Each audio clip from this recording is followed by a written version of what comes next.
नमस्कार दोस्तों, आज मैं आप लोगों के लिए सोहर गीत लेके आई हूँ। इस गाने को आप लोग सुनिएगा ज़रूर, स्किप मत कीजिएगा। इसके पहले यदि आप लोग मेरे चैनल को सब्सक्राइब न किए हो तो सब्सक्राइब जरूर कीजिएगा। पानस पातर कवन देख पायल उनकर छम छम बाजई हो। बहिनी गोकुल में कान्हा हो कवन राम बोलिए बोलई हो। बहिनी गोकुल में कान्हा हो कवन राम बोलिए बोलई हो। पानस पातर कवन देख पायल उनकर छम छम बाजई हो। बहिनी गोकुल में कान्हा हो कवन राम बोलिए बोलई हो। अंगने में ठाणे उनकर मम्मी से अरज करई हो। मम्मी कवन जतन धन की भूखी धन दुबराय गईलिन हो। मम्मी कवन जतन धन की भूखी धन दुबराय गईलिन हो। पवन पवन बेटा घिउ खियावा खोरन भर के दूध पियावा हो। बेटा तो हरैन जर बहू के लागल की बहू दुबराय गईलिन हो। बेटा तो हरैन जर बहू के लागल की बहू दुबराय गईलिन हो। पानस पातर कवन देख पायल उनकर छम छम बाजई हो।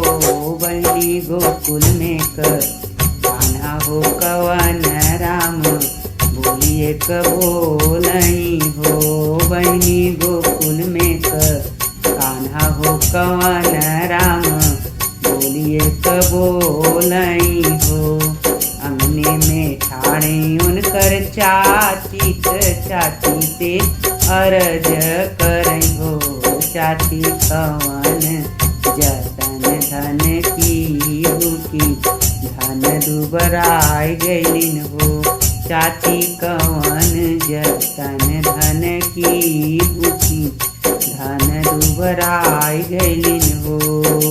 पवन पवन बेटा घिउ पियावा खोरन भर के दूध पियावा हो। बेटा तो हरैन जर बहू के लागल की बहू दुबराय गईलिन हो। बेटा तो हरैन जर बहू के लागल की बहू दुबराय गईलिन हो। अंगने में ठाणे उनकर भाभी से अरज करई हो। भाभी कवन जतन धन की भूखी धन दुबराय गईलिन हो। भाभी कवन जतन धन की भूखी धन दुबराय गईलिन हो। पवन पवन देवर घिउ खियावा खोरन भर के दूध पियावा हो। देवर तो हरै नजर छोटी के लागल की छोटी दुबराय गईलिन हो। देवर तो हरै नजर छोटी के लागल की छोटी दुबराय गईलिन हो। पानस पातर कवन देख पायल उनकर छम छम बाजई हो। बहिनी गोकुल में कान्हा हो कवन राम बोलिए बोलई हो।